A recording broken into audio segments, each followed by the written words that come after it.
prime example of that. This, let me see here. There it is. All right.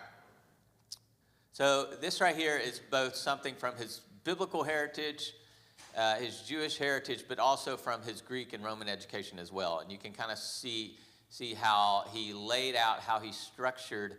We're only going to talk about Ephesians 1 through 3 today.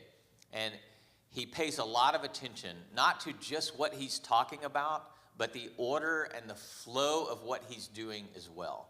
Obviously, I hope this goes without saying, obviously the Holy Spirit is working through Paul. Obviously, Paul is inspired in what he's saying, but it's also amazing to look at how he structures what he's saying. And I would even go as far to say that the Holy Spirit is playing a role in how he structures what he's saying, even if that's just through his past, even if it's just through his education and his upbringing. The Holy Spirit's playing a role in the layout of what Paul is saying. So you kind of see this here. I'll refer back to this several times, but first I want to look at Ephesians 1. I have it on the screen here, I think. Yeah. We look, you look at his greeting, and then in verse 3, you kind of take in his greeting. It's this common greeting that Paul has in a lot of his letters. And then you can kind of feel him change gears there in verse 3. He goes into a mode that feels poetic. Blessed be the God. And actually, this is common of Paul's letters, verses 3 through 14 are all one sentence in the Greek, like one run-on sentence. The dude does not use proper grammar at all. It's just constantly a run-on. Once he goes with a thought, he's going to keep it going. And I like that about Paul because that's how I write as well. I think grammar is dumb, or punctuation, all of that. Never mind. So anyways, it's one run-on, long sentence. He begins, the first words would be the first two words here. He's using a common Hebrew greeting. It's like, blessed is God.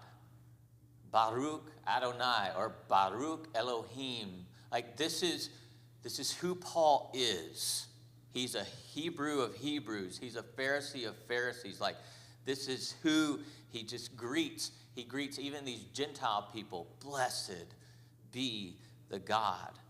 And so it's exactly how a number of Psalms in the Hebrew Bible open. It's with this exact phrase. So he opens with a song of praise. Like he starts this letter with a song of praise. And what's interesting, you look at how he concludes the letter. Okay, he concludes like this first large movement. If you go to chapter 3 and verse 20, and it's another song of praise. It's just a short one. So he opens with a song of praise, and then he's going to conclude. He's going to the mirror image of that in chapter 3 is another song of praise. And here's what he says. Now to him who is able to do more than we can think or imagine, to him be glory in the church. It's a famous little, some people call this one of Paul's doxologies. And so this is interesting. He opens and he closes the first movement of the letter, which is 1 through 3, second movement of the letter 4 through 6. He opens and he closes the first movement of the letter with poetry, with like songs of praise, common phrases that are in songs of praise. That's intentional. That's intentional on Paul's part. He's enclosing it. He's wrapping it all. Whatever is happening in chapters 1 through 3 is not just engaging your brain. He doesn't want you to just know information. It's an act of worship is what it is. It's an act of worship to comprehend the mystery, and remember the apocalypse or the revelation, to experience it, to know it, and to worship as a result of it. It's to undergo an experience of worship. If you look at the sections right inside of those, these two paragraphs inside of those, you'll also find a connection there. So I'm just going to kind of hop around this little diagram here and show you the structure of this letter. So let's go back to chapter 1. Look back up here right after in chapter 1. He finishes his prayer which finishes in verse 14. And you can just see it there in verse 15. This poem, this opening poem concludes, and then he gives you a clear signal for this reason. He says, he's going to shift, and he says, for this reason, right? So it's this opening worship, and then it's this pause. Again, you see a shift.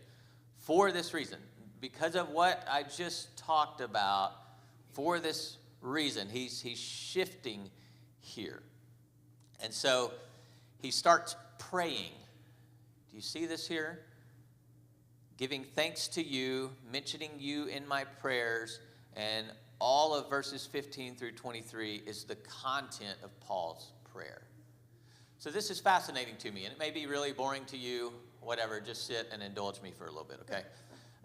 Paul, he structures this letter that he's writing to these Christians, these Gentile Christians. He opens with praise. He closes the first movement with praise. Now he's going to move to prayer. Here's what I pray for you, right? And he's encasing this. He's going through a movement here. And if we move corresponding to this, if you move to chapter 3, verses 14 through 19, what phrase does he start with? For this reason. And there's a reason that Paul started with the phrase, for this reason. Because in the first shift, he started, for this reason. Like he's wanting you as a reader to make connections here.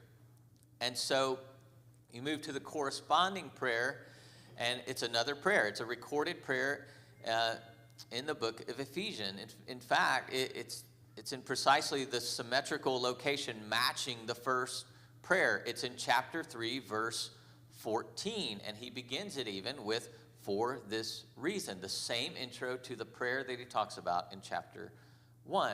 He says, for this reason, I bow my knees before the Father, and he gives you another prayer report right here. He's telling you what he's prayed for.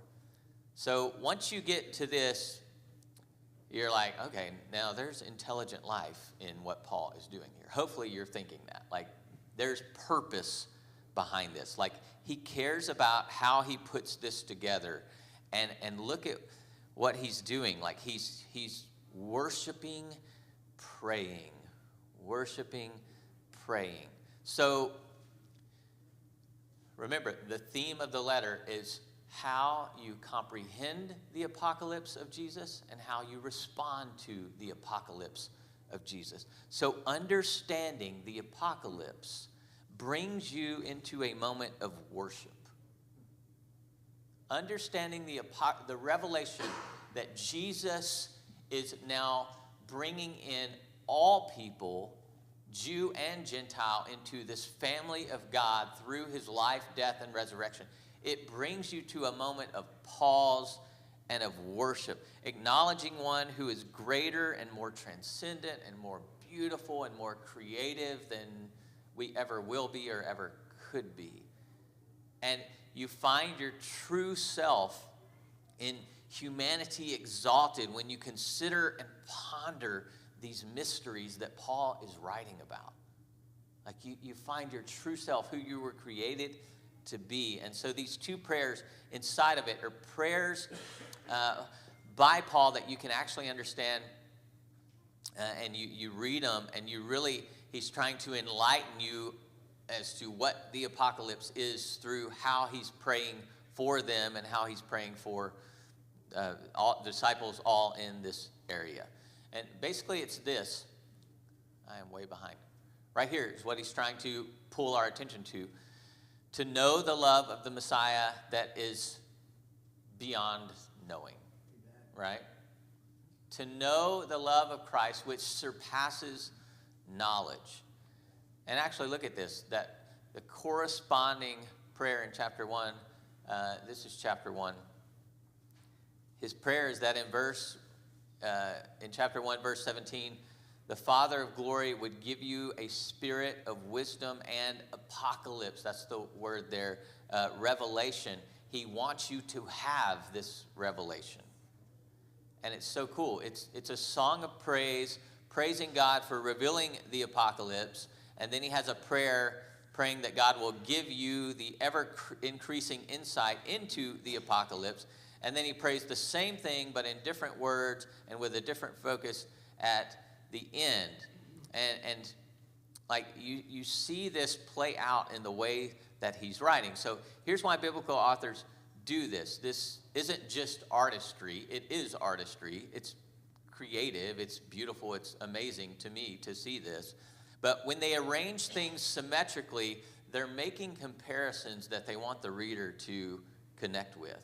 You're meant in your mind to meditate on this so that you think of, well, how is this poem of chapter 1 different and at the same time similar to the poem at the corresponding side of it? Like, how is it similar and yet different at the same time?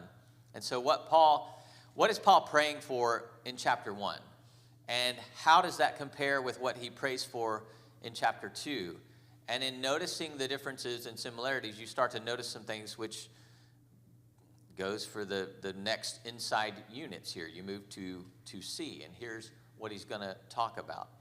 He's going to tell a story 2 times over about how you, now remember, you in Ephesians is y'all. All right, he's going to tell a story 2 times over about how y'all, the Gentiles, you used to be dead, and how you've been, like you were enslaved to the powers, the cosmic powers. And he's going to go and retell that story again and say it from another angle. And you were not just cosmically dead, you were covenantally dead, like you were not a part of the family, in that you were excluded from the covenant people of God. And in both cases, these are going to be they're like war narratives, is the way he frames them, the way he tells them. And the conclusion and what the revelation is that the Messiah has been exalted over heaven and earth, and he's rescued you from death, and he's rescued you from being a non-covenantal people, and he's brought you into the new creation, he's brought you into the new covenant people. And corresponding to this is a long essay where Paul says, yeah, I'm the apostle of the messianic apocalypse. So he's bringing the reader's attention to this story, and then he corresponds in chapter 3 with, I'm the apostle that's delivering this message to you. And so this is what we do when we try and, study a letter of Paul. You want to back out and look at the structure of it and see what he's trying to accomplish in the ways that he formed it. All right, so think about this. Paul is trying to convince these Christians that they are now a part of, he's reaffirming that they're now a part of this covenant people of God, and that he's the apostle to them, that God has sent him to deliver this message. And his foreground, like he's making a statement right here, he's going to foreground this statement that he's the apostle of the apocalypse with this tidbit of information. And I'm in prison. Now think about this. If you were going to try and start a movement, my hunch is that you wouldn't foreground about yourself if you were like to make a little YouTube video or something and you want to start like a new political movement or whatever, and you were to make a little 3-minute explainer video that you wanted to go viral about your deal. My hunch is that you wouldn't emphasize that you're in prison, right? You would emphasize your passions, your visions, your ideas, your strengths. You see, we want to put our best foot forward and influence people if we're trying to start a movement that's going to change the world. Paul introduces himself in this section as a prisoner of Messiah Jesus. Basically, insert loser is what you could do. Like insert suspect. Insert shady figure here. Thug. Insert enemy of the state. Like all these different things. Somebody who's untrustable by the authorities. All these things here. But Paul's going to foreground his prison status as actually being, well, look at what he calls it. He says, my tribulations, they are your honor. They are your glory. The fact that you live in a community founded by a prisoner and you follow a crucified criminal, this is actually in the upside down kingdom of the apocalypse. Your low status is your highest status. And this is part of the revelation that he's trying to show them. And so it's interesting. He is the apostle announcing this cosmic rescue, and the one doing it is the one of low status sitting in a prison. And so it's kind of crazy. And at the center of this whole letter, or at least the first movement 1 through 3, is this beautiful little culmination in light of being moved from life, from death into life, and from outside the covenant people to inside the covenant people. His conclusion is that y'all, you people, you Gentiles, y'all are being built into the new temple that was foretold by the prophets. Look at what he says. Y'all are in the new temple. I mean, in whom the whole building being fitted together is growing into a holy temple in the Lord, in whom y'all also are being built together into a dwelling of God in the Spirit. And this is one of those moments where, he's used the structure of the letter to pull them to this moment right here.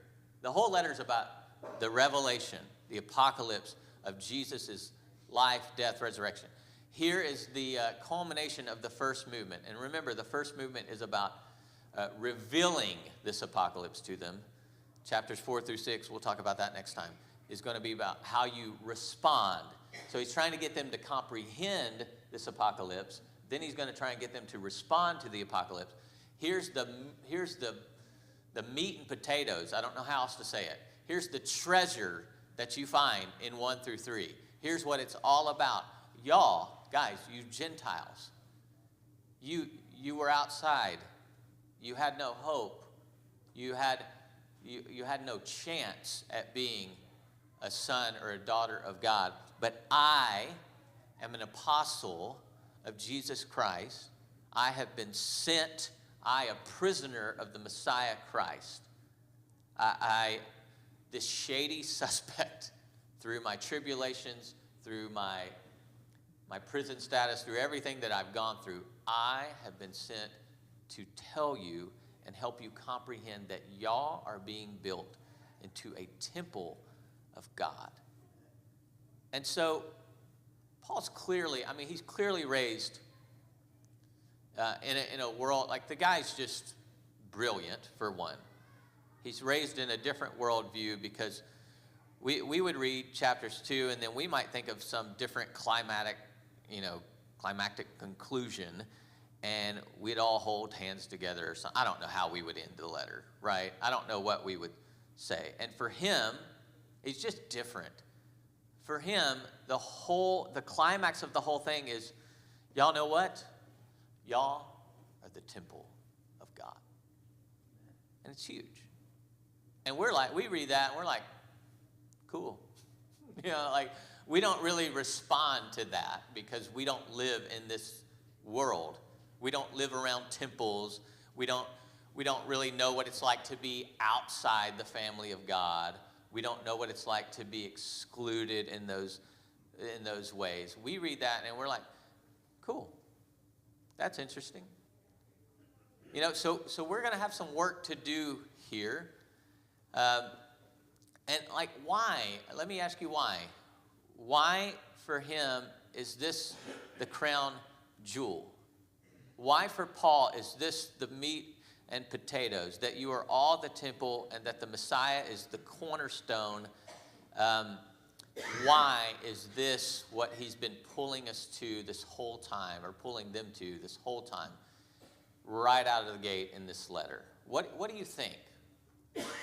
Why is this the weightiest comment? Why has he structured his letter to point to this moment by having these songs, these prayers, these stories, and then boom, here you are. Why is this such a big deal? Sorry, I've lectured you this morning. Now it's your time to talk, okay? So, Boo, I think at least one reason is because you go back to his conversion. Jesus said, I've chosen you to be the apostles of the Gentiles. Right. Proclaim the gospel to the Gentiles. That was his calling. And that's why he's so focused on that, more than anybody else in the New Testament other than Jesus. And what strikes me when I read, particularly chapter 3, the first two verses, is his humility about that. Mm-hmm. He said, I've been made a prisoner of Jesus Christ for the sake of you Gentiles. So it's not about him, but it's for you. And then he says in verse 2, he says, maybe you've heard of the grace of God, that I've been made steward of the grace of God, but his grace was given to me for you. Right. And that's the kind of heart that we've got to have. That it's not about us. That and so many times we see preachers, we see elders in the church, we see Christians who want to make it all about them. Paul was, it's not about me. I'm the least of the apostles. He Yeah. say in this chapter. I've been made a prisoner for your sake. I've been given stewardship, the grace of God was given to me for you. So always thinking about the other person. I'm doing this for the other person. And the reason is because that's what Jesus had called me. Right. And you see that throughout all his letters. Like he's willing to be accursed for the Gentiles.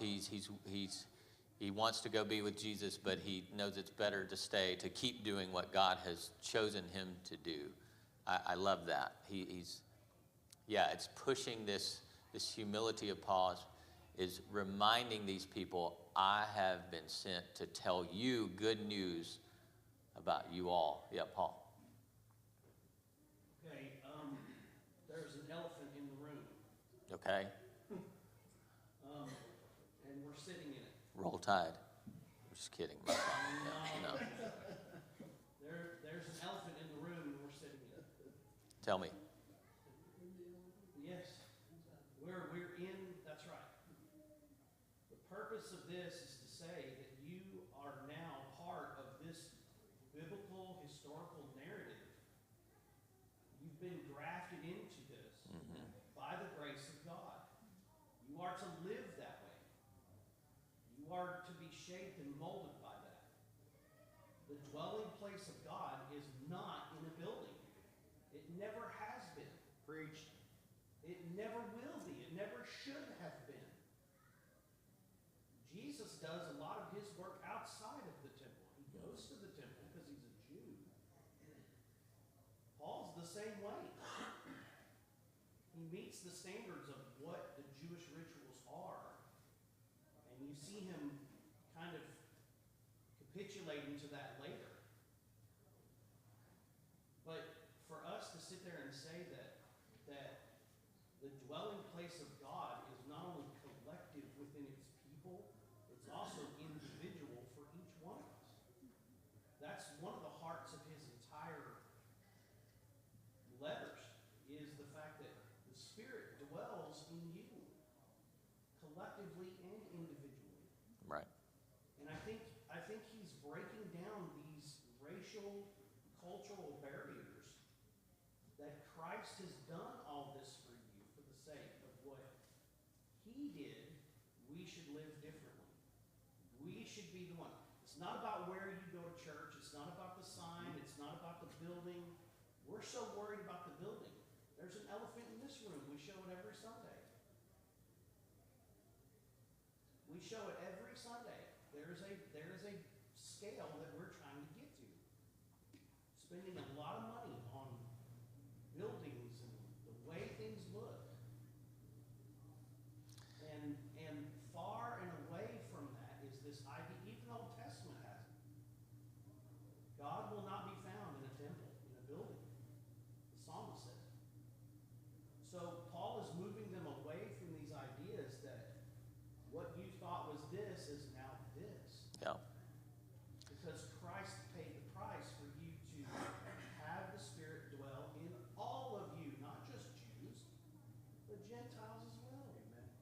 Yeah, and I mean, I know you know this, I know this, and I'm pretty sure everybody in here knows this, and everybody affirms exactly what you're saying.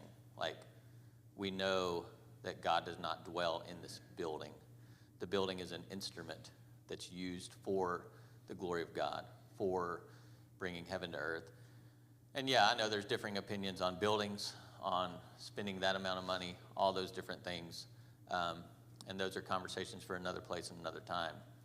But, you know, if we don't live that out, then there's no, and we've already talked about this, there's no purpose in building a new building.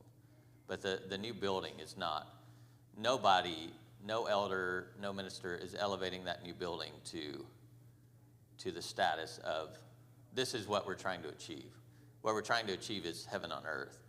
And you use instruments to do that. You use things that God gives you or blesses you with to do that. And I know you know that, Paul. And I feel what you're saying.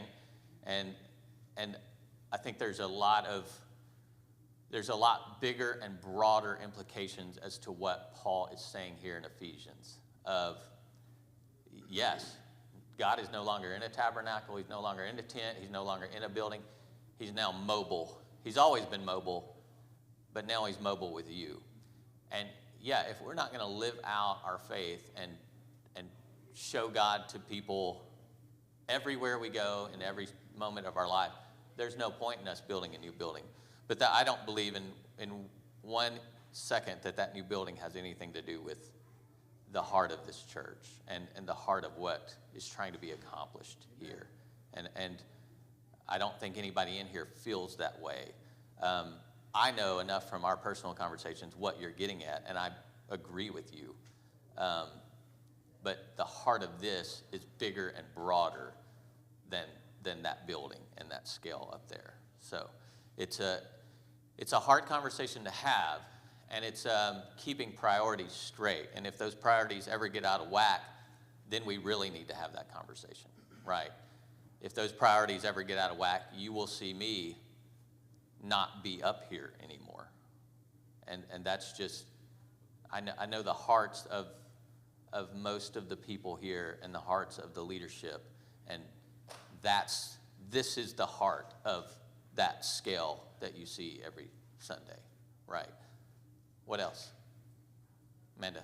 I just think it's so neat how, this was revealed to Paul, and then he's talking about this revelation, to them. But when you read his letters, you hear and you feel how fascinated he is by, like my dad said, this was his calling, he was called to this. But he's still he's fascinated by, he spent his entire life knowing that God is in the temple. You go to the temple to worship God, and then he's saying, not only is he now not only, he's not in the temple, he's with you, but you're not even Jews. I mean, everything you talked about, when you have like a hype band that like really believes in their mission, and it just draws you in. And I just see Paul just being so fascinated at God's plan and what he's doing, and it's so convicting. And I think, for us now, even though it means it looks different for us, we don't fully understand it, the weight of it, the way that someone who spent their entire life going to the temple, believing I am a Jew, I am God's, I am his people, and then to all of a sudden he had that revelation that, whoa, this is so much bigger than I ever could have imagined.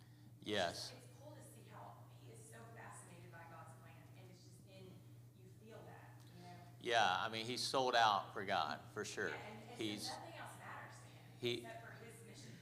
He is self-described a prisoner of Messiah Jesus. Like, he is, just like your dad said, just like Jeff said, like, he is who he is by the grace of God, and he knows the mission that he's been sent on. Real quick, and then I'll get your comment, Rick. I just want you to see the beauty of this and feel the beauty of it. Like, he opens with worship, he closes with worship. This beautiful revelation that he's now revealing and sharing with these people. It's framed by worship. It's prayer for people to understand this apocalypse. And in the middle, there's these narratives about how you've been brought from death to life, outside the covenant to inside the covenant. And the one heralding, like, the whole thing has the high status of prisoner. the one promoting the whole thing, has the high status of prisoner, and at the center of the whole work is the construction of the Messianic temple, the unified humanity through the nations. Ephesians 1, 2, 3.